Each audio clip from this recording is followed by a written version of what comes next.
My dear friends, today, the second Sunday of Easter, celebrated as Divine Mercy Sunday, invites us to relish God's mercy and share it with all people of God, irrespective of caste, class, creed, color, and sex gender prejudices, prevalent in many developing countries and the developed nations as well. We have statistics to show the increasing instances of violence inflicted on the poor, particularly those on the periphery,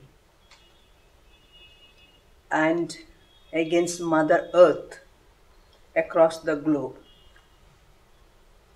Mercy Sunday challenges us to be ambassadors of God's mercy in a world that seems to have lost the values of compassion and love.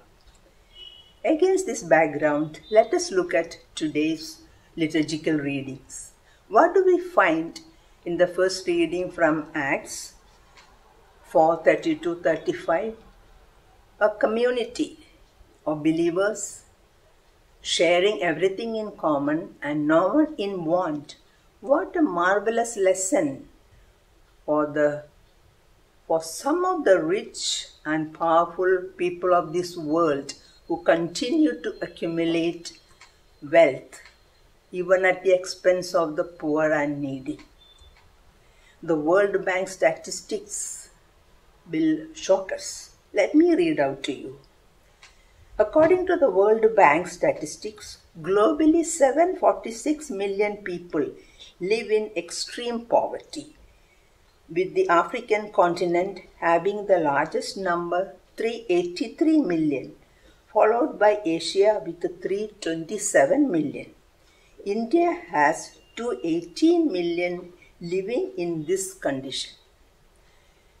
In Misericordia Virtus, the face of mercy, Pope Francis condemns violence against the poor and underlines the relationship between justice and mercy.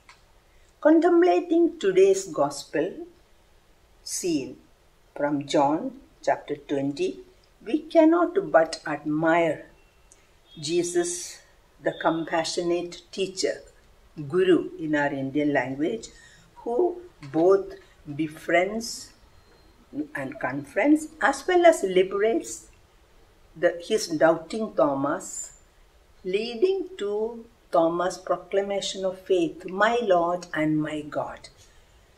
Indeed, Jesus reveals the merciful face of God through his life and mission. Keeping mercy as the focus, I do not want to restrict my reflections only to today's liturgical readings, but take liberty to draw your attention to a heartwarming episode in the life of Jesus' public ministry. It is the story of the bent woman, unique to Luke's Gospel, chapter 13, 10-17. The episode is set in the context of Jesus' synagogue preaching, and the event takes place on a Sabbath. The compassionate gaze of Jesus brings the bent woman from the periphery to the center. Jesus' compassionate heart goes out to her and tells her, "Woman, you are set free from your infirmity." Instantly, the woman stands up straight and glorifies God. And who is hurt? It is the synagogue leader, because Jesus healed on a Sabbath. Jesus, in effect, was challenging his male audience for its scrupulous observance of the law at the expense of mercy and compassion towards the needy. And today Jesus is looking at the bent women of today.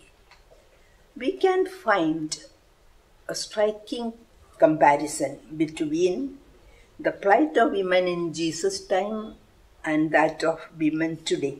Several factors: social, cultural, religious, political, economic, and sex gender stereotypes, including women's passive resignation, continue to keep women in general and Indian Asian women in particular in a crippled situation. It is a fact that marginalized communities like Dalits, Adivasis, and sexual minorities are the worst hit victims of violence and injustice. Now let us look at the church. Just as patriarchy pervades in all areas in a woman's life in society, so do church structures and doctrines control and domesticate Christian women. Catholic Church is no exception. Despite Pope Francis' gracious attitude towards women, which can be found in Evangelii Gaudium, the institutional church is rather reluctant to break the unbroken tradition of an all-male church leadership with its androcentric biblical theological interpretations and portrayal of God in exclusively male categories. Because religious patriarchy considers itself to be divinely ordained, women by and large, with the exception of a few, have succumbed to the sin of passivity and choose to remain under benevolent patriarchy. Regrettably, the official church's position concerning women is riddled with ambiguities and inconsistencies.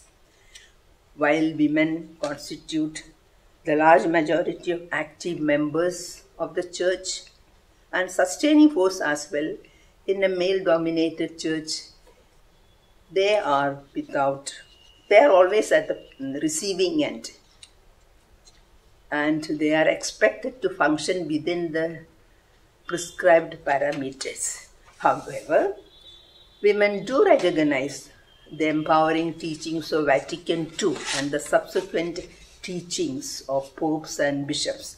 Special mention must be made here of the gender policy of the Catholic Church of India, aimed at addressing, I quote, the concerns of women who are doubly marginalized and oppressed, and promoting the egalitarian message of Jesus with the vision of collaborative church with gender justice, unquote. The best way to conclude our reflections is to recall the words of Jesus, "You are set free." With this solemn declaration, Jesus cuts through all canons of Jewish male chauvinism. And Jesus is denouncing all oppressive forces and structures and announcing a new social and religious order which should penetrate our church and society. Just as Jesus saw the bent woman of his day, he sees the bent condition of both women and men today across the globe, and particularly in our own country. And he is calling both women and men to join hands together to resist all oppressive forces and enjoy the freedom of the children of God. Let our celebration of Mercy Sunday be marked by our renewed faith in and commitment to the person, vision, and mission of Jesus, the prophet liberator. Thus, we become spokespersons of God's mercy in a world, and we continue communicating the merciful face of God for the voiceless people as well as for the benefit of the entire creation. Thank you.